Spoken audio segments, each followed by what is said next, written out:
Hello, my name is Leila Al-Kilani, and today I will examine the ongoing humanitarian and refugee crisis in Sudan, and I'll relate it to my course concepts.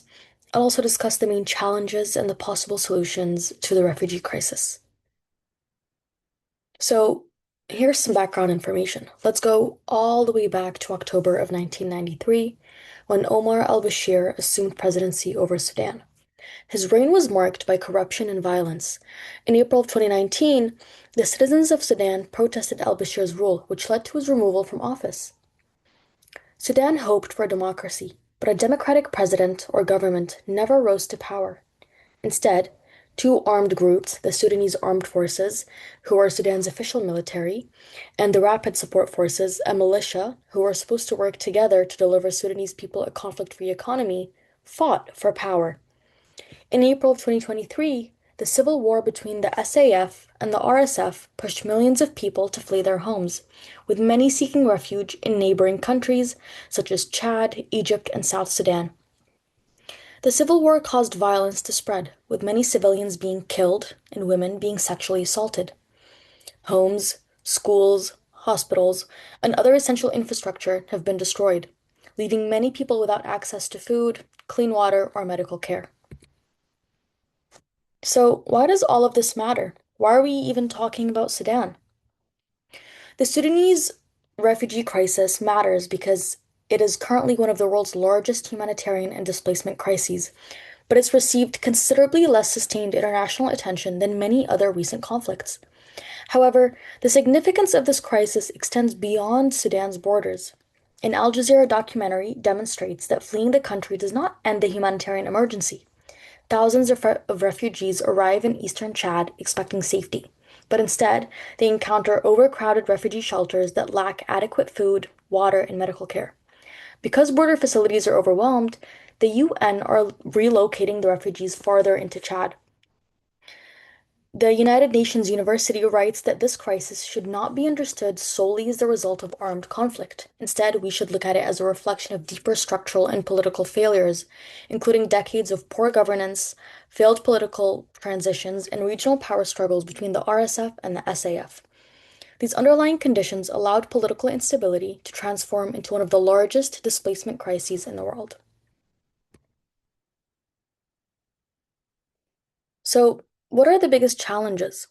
One of the biggest challenges, like I mentioned earlier, is that displacement does not end once refugees escape Sudan. The Al Jazeera documentary shows that many refugees arrive in eastern Chad expecting safety, but instead face overcrowded reception centers. According to the UNHCR, Chad and other neighboring countries are already dealing with poverty, weak infrastructure, food insecurity, and disease outbreaks, which makes it that much more difficult to support new arrivals. Another challenge is that the crisis is being driven by deeper political and structural problems. The UNU explains that Sudan has experienced decades of authoritarian rule, political instability, and weak governance, which weakened state institutions and made it difficult to maintain security or provide essential public services. Following the removal of the president in 2019, efforts to establish a democratic government failed as military leaders competed for power instead of sharing it. These political failures allowed violence to escalate, forcing millions of civilians to leave their homes and seek refuge in neighboring countries. Addressing the Sudan refugee crisis requires both immediate humanitarian assistance and long-term political solutions. The UNHCR argues that greater international funding is needed so host countries can continue providing food, healthcare, education, shelter, and protection services for refugees and local communities. It also recommends helping refugees access documentation, schools, and national services so that they can become more self reliant instead of relying on temporary camps. However, humanitarian aid alone cannot solve this crisis. The UNU emphasizes that lasting solutions depend on addressing Sudan's underlying political problems through stable governance and peaceful conflict resolution. Vendetta Birdie, a researcher who wrote on the Syrian refugee crisis and its effects, states that refugee crises require international cooperation because neighboring countries cannot manage large-scale displacement on their own. UNU helps explain the reason for this crisis. It explains that it's not simply the result of fighting between the SAF and the RSF. Instead, it developed from decades of political instability, authoritarian rule, weak governance, and unsuccessful democratic transition after the removal of the president. These long term political problems weakened state institutions and allowed violence to escalate into a civil war that displaced millions of civilians. This supports the course concepts of systemic displacement by showing that refugees were forced to flee because of broader political and institutional failures rather than personal choice. Birdie argues that refugee crises should not be viewed simply as people fleeing armed conflict. Instead, they create long term humanitarian, legal, political, and economic challenges for both refugees and the countries that receive them. Refugees need access to essential services such as healthcare, education, housing, employment, and legal protection. But neighboring countries, like these over here, often struggle to provide these services as refugee populations rapidly increase. This framework helps explain the Sudan refugee crisis. As shown in the Al Jazeera documentary and the UNHCR report, countries like Chad have accepted large numbers of Sudanese refugees, despite already facing poverty and limited infrastructure. As a result, the refugee crisis places significant pressure on host communities while creating ongoing challenges for displaced populations. van der Leyen explains that crimmigration refers to the growing overlap between criminal law and immigration law. So rather than viewing migrants primarily as people in need of protection, governments increasingly treat migration as a security issue, emphasizing border control, surveillance, and enforcement. Although Sudanese refugees are fleeing violence rather than committing crimes, the concept of crimmigration helps explain why governments often prioritize managing borders over addressing refugees' humanitarian needs.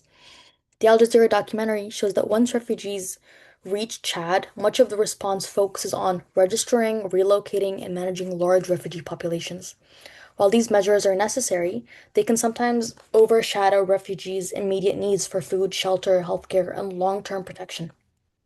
Van der Leyen's concept reminds us that migration is often treated as a security challenge rather than solely a humanitarian one. The UNHCR Regional Refugee Response Plan demonstrates the ongoing consequences of systemic displacement. It explains that millions of Sudanese refugees remain in neighboring countries where host governments are struggling with poverty, weak infrastructure, and limited resources. As a result, humanitarian organizations must provide emergency assistance while also supporting long term solutions such as education, healthcare, and documentation, and refugee integration. This reinforces the idea that refugee crises are not temporary events, but long term humanitarian challenges requiring sustained international cooperation. So, my final thoughts are that through researching the Sudan refugee crisis, I learned that displacement does not end when people cross the border. Before this project, I mainly thought of refugees as people escaping war. However, the Al Jazeera documentary, the UNHCR report, and course readings showed me that displacement is an ongoing process. It's shaped by political instability, limited humanitarian resources, and the challenges faced by host countries. This topic is personally meaningful to me because I'm a Syrian woman who has seen the effects of civil war on families and communities. Although my experiences are different from those of Sudanese refugees, I understand how conflict can force people to leave their homes and rebuild their lives under extremely difficult circumstances. Learning about Sudan has reminded me that refugee crises deserve equal attention and support, regardless of where they occur. It's also reinforced the importance of viewing refugees with empathy rather than reducing their experiences to numbers or headlines. These are my references, and thank you for listening.